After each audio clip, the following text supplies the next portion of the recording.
honra é minha. Alegria. Muito obrigado. Amém, querido. Amém. Queridos, a paz de Cristo. Obrigado. Obrigado.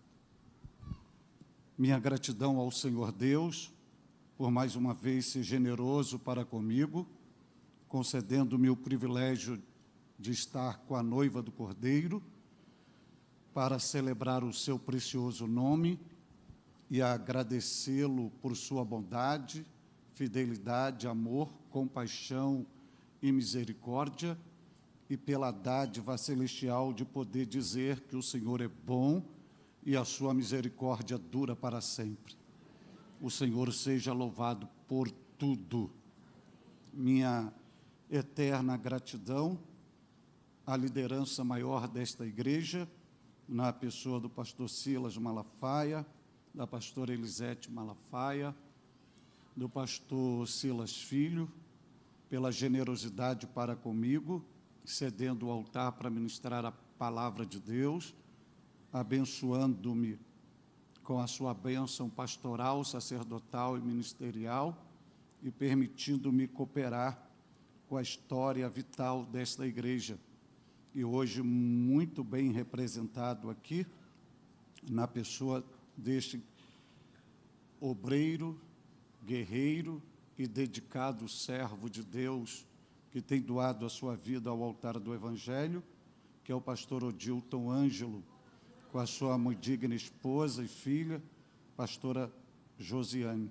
Um casal abençoado, e o brilho de vocês são totalmente eteros, e eu quero agradecer a Deus pela fidalguia, pela generosidade, amabilidade e generosidade para comigo. E que o bom Deus continue vos abençoando, com a janela dos céus aberta, haja vista que o seu comportamento é um exemplo para todos nós e tem tocado o coração de Deus. Que o Senhor o conserve.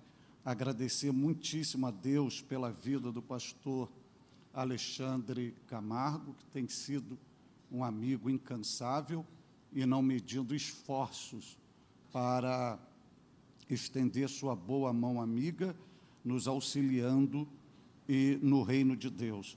Quero agradecer muitíssimo ao Senhor, Deus, por esses servos de Deus e pelos pastores que constituem a liderança, o ministério desta igreja, que de uma forma digna, honesta, meritória e exemplar, ao lado do pastor Silas Malafaia, ajudam na expansão do reino de Deus, na proclamação do nome de Jesus e na demolição das fortalezas do diabo.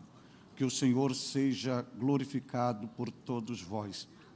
Antes de ler o texto da Bíblia, expressar a minha gratidão a esta igreja por todas as orações feitas a mim e a minha família. Hoje fazem 9 meses que aprove a Deus pedir o meu Isaac, e ofereci o meu Isaac a Deus com 30 anos, e esta igreja me cobriu de oração, e eu quero agradecê-los pela amabilidade, pelo sentimento de família e pela demonstração de amor cristão, orando por nós. As dores, o sangramento continuam, choramos todos os dias, mas, como disse Paulo, abatidos, mas não destruídos. E eu quero agradecer a Deus pelas vossas orações. O meu filho, ele estava indo fazer uma cirurgia para a remoção de um órgão do corpo, a qual estava contaminado pela enfermidade. Foram 11 anos de batalha, e o ano que passou foi um ano muito desafiador, onde Deus nos matriculou na sua escola e fez um pedido, e a vontade de Deus prevalece, e a gente, como servo, a gente entrega, porque filhos não são nossos, somos apenas os mordomos que cuidamos dele para o Senhor, e entregamos. não fiz velório, fiz uma festa. Esta igreja enviou o seu representante lá, eu quero deixar isso aqui registrado e agradecê-lo. Não deixei cantar nenhuma música de velório, levei instrumento, músico, fizemos uma celebração, uma festa, porque não estava havendo perda, estava havendo uma entrega, não estava havendo morte, estava havendo uma oferta. E ali nós agradecemos a Deus e olhamos para o céu e falamos, eu te amo, eu te agradeço, o Senhor é bom, o Senhor é fiel em todo tempo, e em todo tempo o Senhor é fiel. E nesse processo, meu filho indo tirar um dos órgãos do corpo, e ele me ajudava a pastorear na comunidade onde nós estamos, e ele entrou no centro cirúrgico, e quando ele estava caminhando, ele olhou para mim e disse, pai, eu não sei se eu vou sair de lá vivo ou não, mas eu quero lhe fazer um pedido. Diga, o senhor constrói uma igreja para aquele povo. Eu assumi um compromisso com ele, Deus, sem ter um recurso, e disse, construa, meu filho. Sou grato a Deus e quero deixar aqui registrado.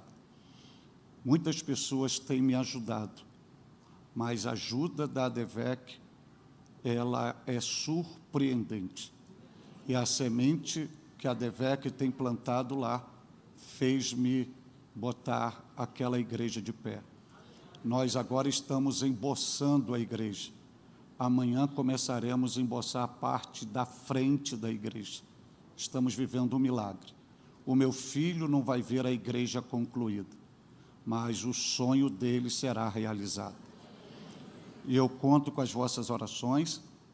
Amanhã, essa semana, nós precisaremos de 100 sacos de cimento, um caminhão de areia lavada, um caminhão de goma para emboçar, e isso é uma média de R$5.000. E eu faço isso por meio dos meus livros. Não vou falar detalhadamente, esse aqui eu trato de uma depressão profunda de Davi, tem ajudado muita gente. Esse branco eu trato de uma exaustão emocional do homem Jesus, e eu estou tendo o privilégio desses livros estar sendo usado por uma faculdade, num curso de psicologia, como livro de apoio. Não são livros técnicos em teologia, é uma abordagem de psicologia, é uma abordagem psicológica e teológica, estão sendo utilizados como livro de apoio. Outro livro é este aqui, Superando os Getsêmanes da Vida. Eu trato de uma crise depressiva do homem Jesus. O homem Jesus teve síndrome do pânico, exaustão emocional e reação depressiva. Como ele saiu disso? Aqui também eu falo em um capítulo do meu Getsemane, 11 anos convivendo e lutando com um paciente oncológico que, pela medicina, 3 meses após o diagnóstico, deveria ser sepultado. E Deus o sustentou por 11 anos. E aqui tem algumas experiências que nós vivenciamos no Vale da Sombra da Morte. E este aqui, 5 passos para se tornar um pregador pentecostal eficaz, não é um livro de sermão, não é exegese nem hermenêutica, é um estilo de vida. O que é um pregador pré-púlpito, no púlpito, pós-púlpito, como se comportar, sua linguagem, sua vida devocional, familiar, espiritual, enfim, é uma orientação que tem abençoado muita gente. Tem uma igreja muito grande no país. Esta igreja ela tem uma faculdade secular e, além da faculdade, ela tem uma escola de jovens professores. Um dos livros do material didático utilizado é este livro aqui. Ali na saída, sem você tirar o leite e o pão dos teus filhos, sem utilizar o seu dízimo, devolva seu dízimo onde você é alimentado pelo Senhor, e você podendo cuidar fidedignamente da sua família. Ali na saída estarão os meus livros, e você adquirindo estes livros, vai me ajudar a comprar os 100 sacos de cimento, o caminhão de areia, um caminhão de goma, e a gente vai terminar o emboço do lado externo da igreja e começar a parte interna para a glória do Senhor. Abra sua Bíblia, por bondade, Abra sua Bíblia por bondade. O Evangelho de nosso Senhor e Salvador Jesus Cristo, segundo a narrativa do evangelista João, capítulo de número 11, e leiamos hoje versículos 39 e o 40. O Evangelho do Cristo, segundo João, capítulo de número 11, versículos 39 e o 40. Se você achou esse texto da Bíblia, você pode celebrar ao Senhor dizendo graças a Deus. Diz a Bíblia, a palavra do Senhor. Disse Jesus: tirai a pedra. Maria, irmã do defunto, disse-lhe: Senhor, já cheira mal, porque é já de 4 dias. Disse-lhe Jesus: não tenho te dito que, se creres, verás a glória de Deus? Amém? Diga comigo: se creres, verás a glória de Deus. Se eu posso pedir uma gentileza aos irmãos, a gentileza que eu peço é: mantenha a sua Bíblia aberta. Eu vou fazer uma ministração expositiva e é bom que os irmãos acompanham para ver se está de acordo com a veracidade bíblica. Pois bem, servos de Deus, igreja do Deus vivo, noiva do Cordeiro, santos do Senhor que hoje me ouve neste santuário, como os senhores e senhoras bem viram e são testemunhas oculares, nós estamos situados hoje no Evangelho de nosso Senhor e Salvador Jesus Cristo, segundo a narrativa joanina, utilizando o 11º capítulo, e especialmente hoje o 39º e o 40º versículo. O capítulo 11, muito familiarizado à comunidade cristã, porque nos apresenta mais uma operacionalidade miraculosa do Senhor Jesus no exercício do seu ministério terreno, onde é conhecido por todos nós como a ressurreição de Lázaro. Mas hoje eu quero convidá-los a não olhar de forma direta e específica para a ressurreição de Lázaro. Eu quero lhe convidar para olharmos para a irmã mais velha de Lázaro, que é apresentada na Bíblia Sagrada como Marta. E nós, à luz da Bíblia, nós vamos fazer uma viagem no seu interior e poder visualizar nela o nosso retrato. E, ao mesmo tempo, nós vamos entender a metodologia de Jesus em tratar de um ser humano, quando este ser humano está totalmente ferido e já perdera o sentido da vida. Como é esta mentalidade de Jesus? Quais são as ferramentas que ele utiliza? Como ele se comporta diante deste fato? E como ele conduz esta pessoa a um nível, fazendo que ela venha romper com a barreira da impossibilidade e resgatar o sentido da vida. É justamente o que esses 2 versículos aqui nos proporcionam. Aqui, os senhores já sabem, Lázaro, após a doença, chegou ao óbito e já está sepultado. Jesus, na regência da sua vontade soberana, visando o seu propósito específico para a glorificação do nome de Deus e até mesmo a cura, não somente no ato de ressuscitar Lázaro, mas curar toda a família, não só no aspecto físico, mas também no aspecto espiritual e psíquico. Jesus vai resumir toda essa estratégia do exercício da sua vontade soberana, chamando-a da glória de Deus. Quando nós olhamos para esses 2 versículos, o ponto geográfico é diante do sepulcro. Diante do sepulcro. Ele está diante do sepulcro, e quando olhamos para o versículo de número 33, você vai perceber uma compaixão de Jesus. A Bíblia usa o verbo perturbar, que é uma alteração emocional no homem emocional de Jesus. E quando Jesus tem essa alteração e o seu espírito movido, esse mover do espírito é uma alteração no seu aspecto emocional, ao ponto que Jesus vai chorar. Há uma alteração nas suas emoções, ele começa a chorar. Todo o aspecto da sua humanidade, do seu homem emocional, é aflorado. E ele chega no versículo 34, Jesus faz uma pergunta para a família, para a multidão, para os judeus, porque ali não estava só a família, tinha um grupo de pessoas, uma variedade delas, e Jesus usa uma pergunta e faz assim: onde o puseste? Onde o puseste? Se olhar para o versículo 34, preste atenção no verbo dizer. A resposta deles, esse verbo está pluralizado, ou seja, não é uma pessoa só que está respondendo, é a coletividade numa uníssona voz. Diz assim, está escrito, disseram-lhe. Então são várias vozes. Disseram-lhe, Senhor, vem e vê.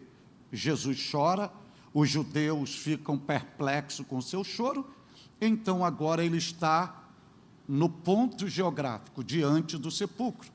E ele, diante do sepulcro, se você olhar para o texto, ele não se dirige nem a Maria, nem a Marta, ele está falando de forma geral, coletiva, e ele diz assim, tirai a pedra. Veja que o verbo, quando responde, Senhor, vem e vê, o verbo está pluralizado. Jesus, quando ordena tirar a pedra, ele não utiliza o verbo tirar de forma pluralizada. O verbo está no singular. Ele não importa quem vai remover a pedra, ele quer que tire a pedra. Veja que no meio daquela variedade de pessoas, quem é que vai se posicionar? A Bíblia vai dizer no versículo que lemos, Marta. Agora, preste atenção nessa declaração, é bom que os senhores leiam na sua Bíblia. Tem uma vírgula, aí vai dizer assim, irmã do defunto. Ora, se você vê desde o primeiro versículo até o versículo 38, todas as vezes que cita Maria e Marta, Marta e Maria, conectada ao irmão, é mencionado o nome de Lázaro. Irmão de Lázaro, irmã de Lázaro, irmão de Lázaro. Só que quando chega no 39, não é citado o nome de Lázaro. Diz Marta, vírgula, irmã do defunto. Já não tem mais a identidade expressa. Agora ela é irmã do defunto. E não simplesmente irmã de Lázaro. Irmã do defunto. Se a gente for olhar gramaticalmente, subentende-se que está se referindo a Lázaro. Mas essa expressão aqui não é uma omissão apenas da identidade de Lázaro. Aqui é um reflexo e uma projeção como está o interior de Marta. E a gente vai descobrir isso aqui hoje. Aí diz, irmã do defunto. E disse-lhe, no meio da coletividade ecoa apenas uma voz, a voz de Marta. E ela vai dizer assim, Senhor, já cheira mal, como só ela estivesse sentindo mau cheiro. Já cheira mal. E outra coisa, é de 4 dias. Já está em estado de putrefação. É a única voz que ecoa. Aí Jesus olha para ela e diz assim, não tenho te dito o quê? Se creres, verás a glória de Deus. Em outras palavras, ela está dizendo para Jesus, olha, não tem mais jeito, acabou tudo, aqui é o fim, não tem mais possibilidade, as circunstâncias da vida acabou conosco. Aí Jesus diz, eu tenho te dito que, se creres, verás a glória de Deus. Então, guarde bem isso, se creres, verás a glória de Deus. Olhando para Marta, é possível extrairmos daqui uma lição. E a primeira lição que é possível extrairmos daqui é esta: ninguém está isento de ser intoxicado pelas problemáticas da vida. Ora, quando começa o capítulo 11, é apenas uma enfermidade.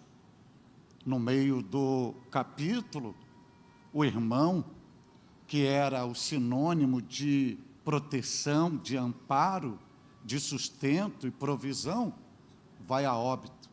E neste óbito, Marta é intoxicada pelas problemáticas da vida.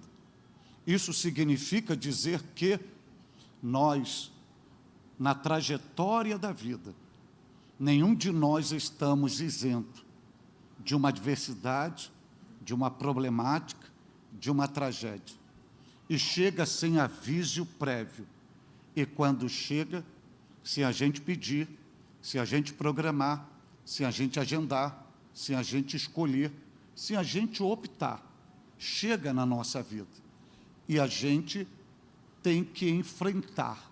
Não tem como fugir, não tem como recuar, não tem como virar as costas. E quando a gente enfrenta, encara a situação, não tem como, tanto direto ou indiretamente, somos intoxicados pelas problemáticas da vida. E assim como Marta fora, e nessa intoxicação é possível a gente visualizar aqui. Quando você olha para o início do versículo 39, você vê Jesus dizendo assim: tirai a pedra. Na frase, para ser mais conclusiva, Jesus poderia ter dito assim: tirai a pedra que fora colocada na porta do sepulcro, ou tirai a pedra do sepulcro. Só que Jesus só diz assim: tirai a pedra. Tirai a pedra. Subentende-se que a pedra do sepulcro é esta, mas não é somente esta pedra. Quando Jesus diz tirar a pedra, é porque Jesus já fizera uma anamnese do interior de Marta. E ele já tem o diagnóstico do seu homem emocional. E quando ele diz tirar a pedra, porque na ótica de Jesus a pedra não está apenas na porta do sepulcro, mas a pedra também está no coração de Marta. Ela já estava totalmente petrificada emocionalmente. Ou seja, ela já não tinha mais emoções para expressar. Ela estava toda petrificada. Aí você me pergunta, o que isto significa dizer?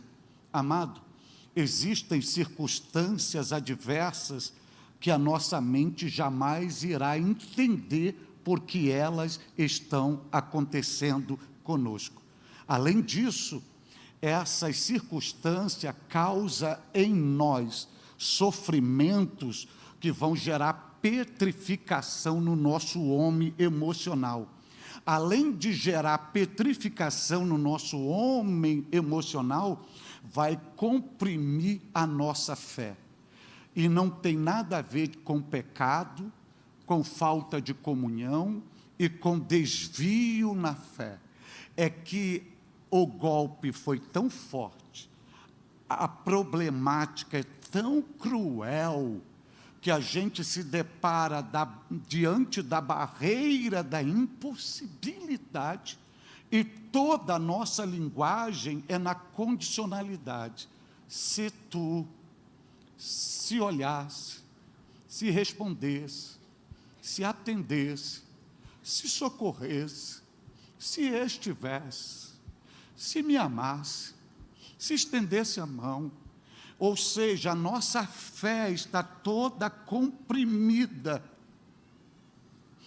E quando chegamos a essa situação, ou quando uma pessoa chega a essa situação, ela não precisa de julgamento, tais como: tu não tens fé, estás desviado, estás em pecado, estás fora da presença de Deus. Essa pessoa não precisa de julgamento, e muito menos ser descartada. porque Jesus não julgou Marta e nem descartou Marta. É preciso ter paciência com esta pessoa, se colocar no lugar dela e se dispor a tratar dela e fazê-la compreender que tudo que está acontecendo com ela, mesmo que ela não tenha compreensão disto, isso faz parte de um propósito divino que visa exclusivamente a glorificação do seu santo nome. É justamente isso que Jesus vai fazer com Marta. Diante disso, eu quero que você que está me ouvindo aqui hoje, e passando por esse processo, acredite que Jesus está justamente no ponto do lugar da tua dor. E a qualquer momento Ele irá te surpreender.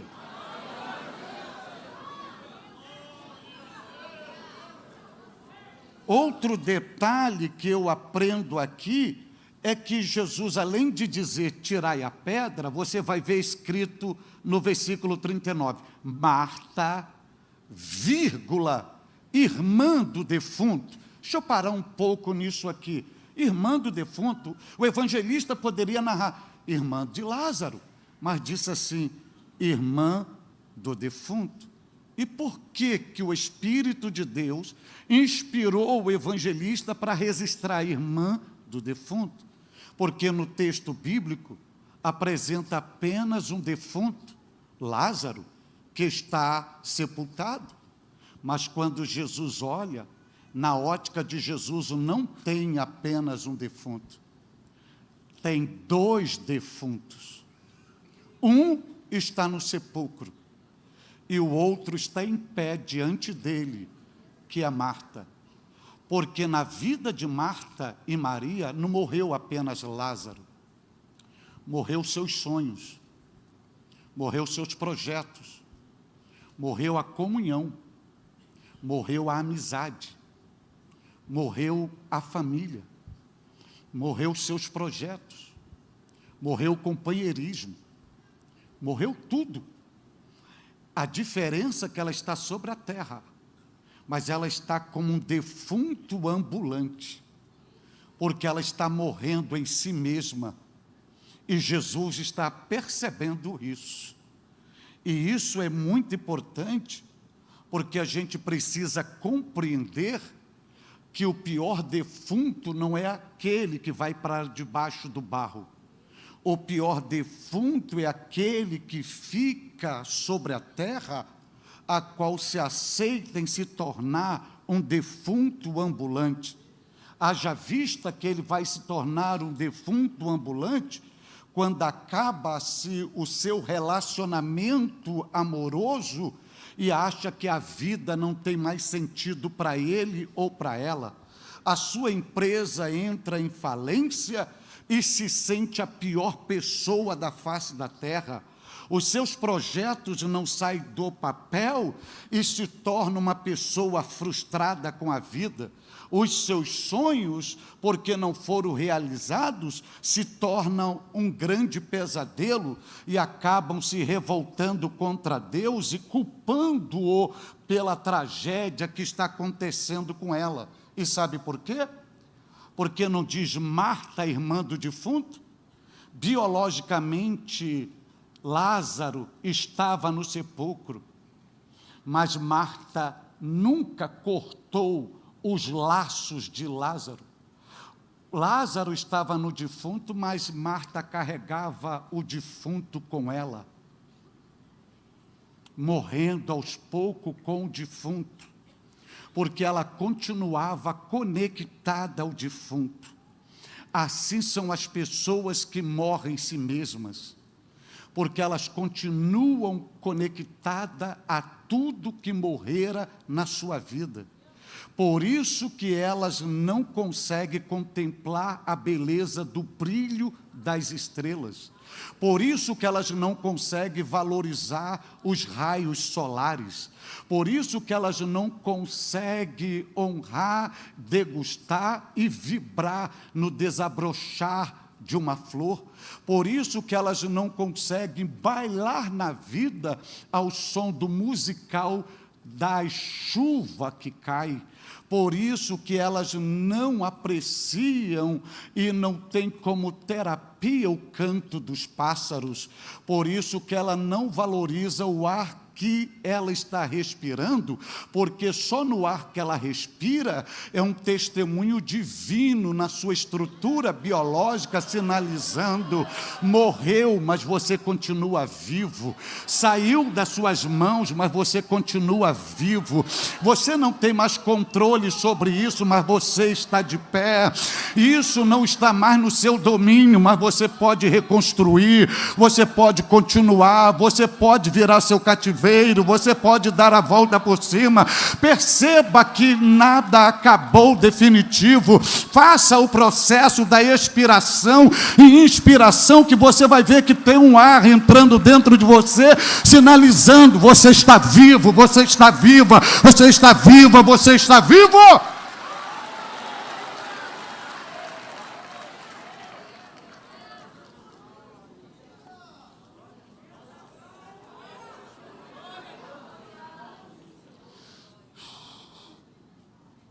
Outro detalhe que você vai ver neste versículo 39 é que Marta diz assim: Senhor, já cheira mal. Jesus não perguntou pelo odor, Jesus não perguntou quantos dias estava ali. Ela voluntariamente abre a boca e diz assim: já cheira mal. E o verbo está no singular, só como se ela estivesse sentindo um mau cheiro e ninguém mais. E ela ainda diz assim, ó: já fazem 4 dias. Biologicamente, o rim já está virando água, ele já inchou, todo esverdeado, os olhos já estão para fora, já está os vermes já comendo as estruturas, as unhas já descolocaram do dedo. Biologicamente é isso. Mas Jesus não está perguntando por isso. Jesus deu uma ordem: tirai a pedra. Aí ela chega e diz: já cheira mal. Ou seja, aquele odor, permita-me dizer, era o seu alimento. E ela diz: 4 dias ainda. E por que ela faz isso? Porque ela vai sinalizar que ela está presa ao seu passado, e além de presa ao seu passado, ela está lambendo as suas próprias feridas. Porque Jesus não perguntou por quanto tempo e qual era o odor. Jesus só mandou remover a pedra. E ela está dizendo: cheira mal, e já é de 4 dias, presa ao passado e lambendo as suas próprias feridas. Existem um tipo de pessoa que o seu corpo está no tempo presente, no entanto, a sua mente, seu coração, seu sentimento, as emoções ainda estão presas ao seu passado, aos seus traumas, às suas dores, às suas decepções, às suas perdas. E elas passam o tempo todo lambendo as suas próprias feridas. Sabem por quê? Porque perderam o sabor pela vida.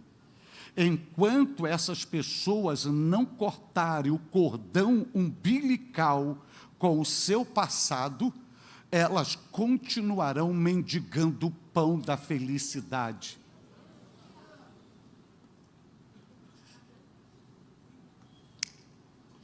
E isso não tem nada de diabo, não tem nada de pecado.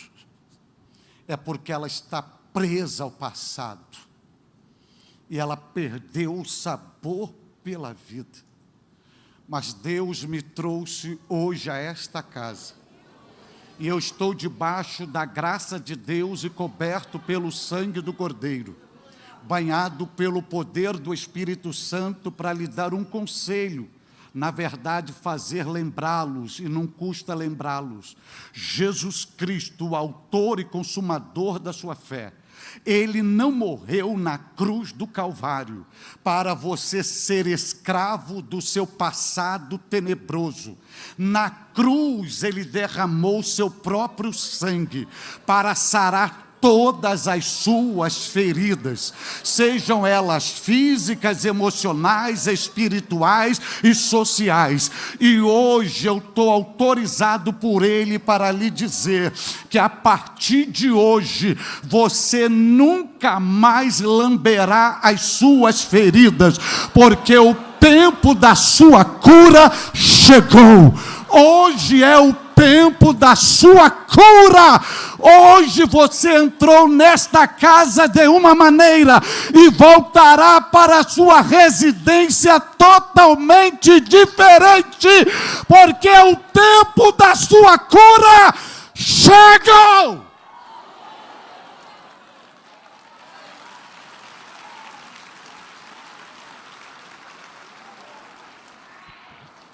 E por que eu digo isso? Chegamos ao versículo 40. Aí Jesus vai respondê-la. E olha a palavra de Jesus para ela. Disse-lhe Jesus: não tenho te dito que... Deixa eu parar um pouco nessa expressão de Jesus. Não tenho te dito que... O que Jesus dissera para ela que ela não está vivenciando? Agora, olhe para o início do versículo 40. Vê se está escrito exatamente assim. E disse-lhe Jesus. Não é isto? Não é ele que vai falar? A Bíblia não ensina que a palavra dele é viva e eficaz? A Bíblia nos ensina que a palavra dele é espírito e vida? Não é isso que a Bíblia diz? A Bíblia não diz no Salmo 29 que a voz dele é poderosa e cheia de majestade? Ainda no Salmo 29 não diz que a voz do Senhor faz tremer o deserto? Ainda no Salmo 107, versículo 20, não diz que ele envia a sua palavra na terra e os sara? Então, quando Jesus, olha o processo de inspiração e expiração, e disse-lhe, ele está falando com ela, não tenho te dito o quê? Quando Jesus fala, a palavra dele vai entrar no interior dela. Ela não está morrendo em si mesma, ela não está tóxica. Então, qual é a primeira metodologia de Jesus ao falar com ela? Fazer uma higienização do interior dela. Ele libera a palavra dele para arrancar tudo que é tóxico. O sentimento pelo luto, da perda, da amargura, da angústia, da aflição. E como ela está petrificada, a voz dele, como diz o Salmo, faz o deserto tremer, treme tudo e vai removendo tudo que é tóxico, para que ela vai se higienizando. Com quem diz, eu não te criei para você carregar um barril de pólvora aí dentro para explodir a qualquer momento. Eu vou limpar você. Sabe o que Jesus está ensinando para ela? Antes de eu resolver o seu problema, primeiro eu vou tratar de você. Talvez você chegou aqui cheio de problema e querendo que ele resolva imediatamente, mas ele está dizendo para você, filho e filha, antes de eu resolver o seu problema, primeiro eu vou tratar de você. Eu vou pegar agora tudo que é tóxico, tudo que está te magoando, tudo que está fazendo você sangrar, tudo que está paralisando você, tudo que está fazendo você morrer em si mesma, eu vou fazer você colocar isso tudo para fora. Eu estou limpando você, eu estou higienizando você. Se prepare que hoje é uma noite que o Senhor te trouxe aqui para lhe dizer: eu vou tratar de você.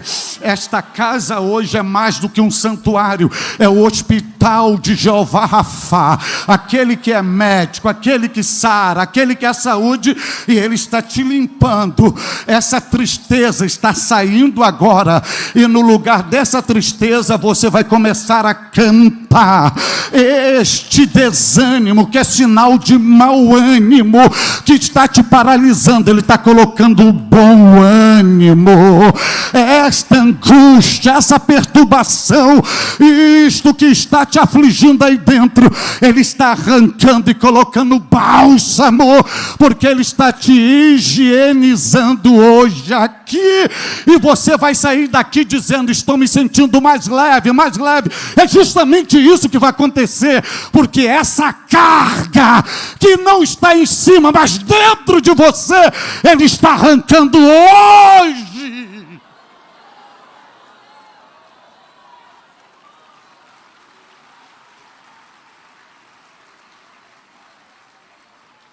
Aí depois que Ele limpa, sabe, Ele diz assim: eu não tenho te dito o quê? E o que Ele havia dito para ela que ela não alimentava? Versículo 23. Olha, ela vivendo esse caos, e Jesus já tinha liberado a palavra para ela. E sabe qual era a palavra? Teu irmão há de ressuscitar. Só que ela não vivia a palavra, não vivia a promessa, mas já estava liberado: há de ressuscitar, há de ressuscitar. Não dê glória a Deus agora, só me ouça, só me ouça. A metodologia terapêutica com Jesus, sabe o que Jesus está fazendo? Quando Ele diz: eu não tenho te dito o quê? Sabe o que Jesus está fazendo? Ativando a memória dela, para que ao invés de ficar presa ao passado, ela trazer à memória aquilo que em Lamentações de Jeremias está escrito, 3:21, trago à memória aquilo que possa me dar esperança. Jesus está tirando ela do sepulcro e fazendo ela olhar para o futuro, para os horizontes da vida. Jesus está ativando a memória dela e germinando, fertilizando, com o quê?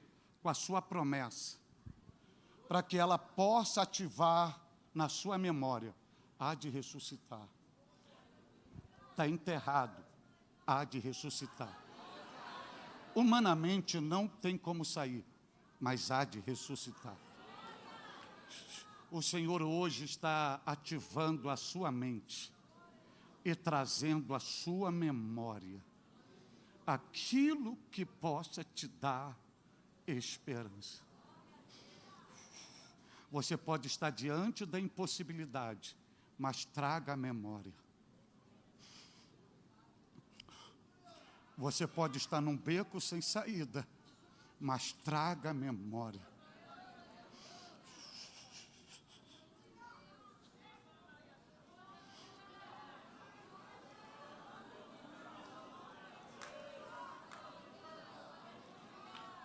Aí o que Jesus fez ela trazer a memória? Há de ressuscitar.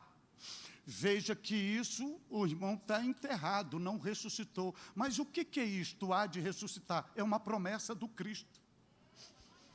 Ele não deu várias promessas para ela, Ele só deu uma promessa: há de ressuscitar. Há uma probabilidade muito grande de você que me ouve aqui não ter 1 milhão de promessas, mas uma coisa é certa: pelo menos uma promessa do Cristo você tem, e é nesta promessa que você tem que alimentar a sua memória, porque é esta promessa que te mantém vivo na terra, é esta promessa que vai fazer você caminhar. Então traga na sua mente a promessa que Ele te fez. Se Ele disse que vai abrir, não importa quanto tempo, Ele disse vai abrir. Se Ele disse que vai transformar, não importa o tempo que você ouviu, Ele vai transformar. Se Ele te falou que vai trazer de volta, não importa o ano que você ouviu isso, vai trazer de volta. Se ele te falou que a porta será aberta, não importa a cronologia humana, a porta será aberta. Se ele disse que vai resolver, não importa o que os homens dizem ou fazem, vai resolver. Traga a memória.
O Senhor está entre nós e a sua presença é real nesta casa. E esse ambiente está sendo dominado agora pela sua gloriosa e preciosa presença. Não perca a oportunidade de desfrutar da sua preciosa presença.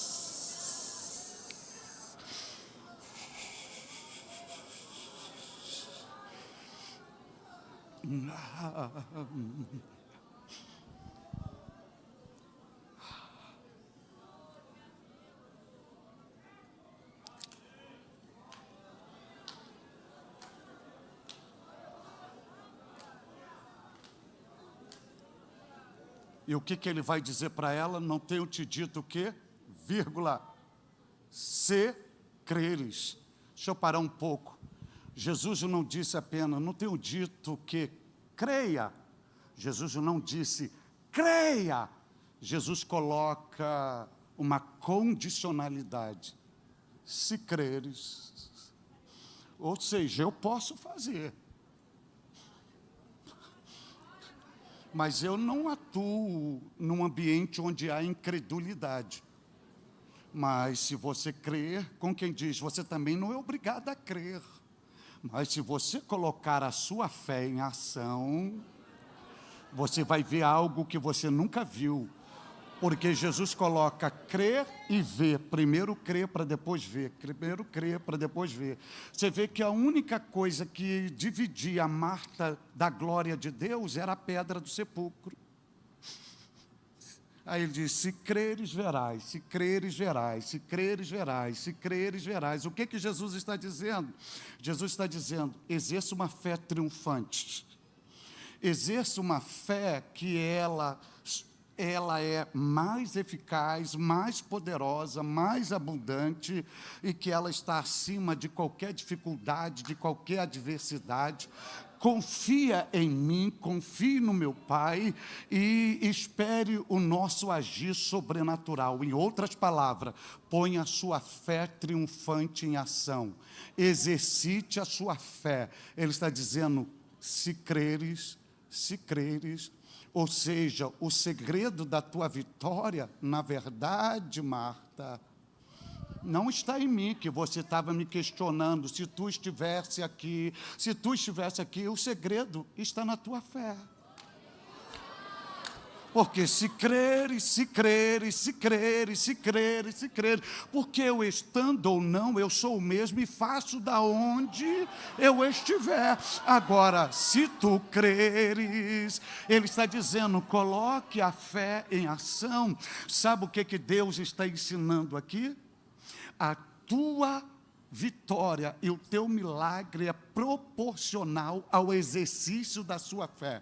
Ele não quer saber se você tem o dom da fé, tem uma grande fé ou uma pequena fé. Ele quer saber que você ponha essa fé em ação. E ele diz, se você crer, você vai ver um milagre. Então, esta noite, deixa Deus fluir a sua fé em você, ativar esta fé em você. O Senhor está estimulando em você encorajamento, ousadia, para você confiar nas promessas dEle, para você abrir os seus lábios e responder, eu creio, Senhor, eu creio, Senhor. Então, por favor, exercite a sua fé, dizendo, eu creio, Senhor, que Tu pode curar-me, eu creio, Senhor, na restauração da minha família, eu creio, Senhor, na chegada de uma grande bênção, eu creio, Senhor, que uma porta será aberta em meu favor, eu creio, Senhor, um novo tempo para a minha vida, eu creio, Senhor, que nenhuma arma preparada contra mim prosperará, eu creio, Senhor, que as comportas dos céus estão abertas sobre a minha vida, eu creio, Senhor, que mesmo que meus sonhos, meus projetos, minha felicidade, meu emprego, até mesmo o ente querido tenha morrido, eu não vou morrer em mim mesmo, eu creio, Senhor, que Tu ressuscitará. Então se prepare, vem aí um tempo de ressurreição, revitalização, porque se creres, verás, se creres, verás, se creres, verás, se creres, verás. Se coloque em pé, por favor.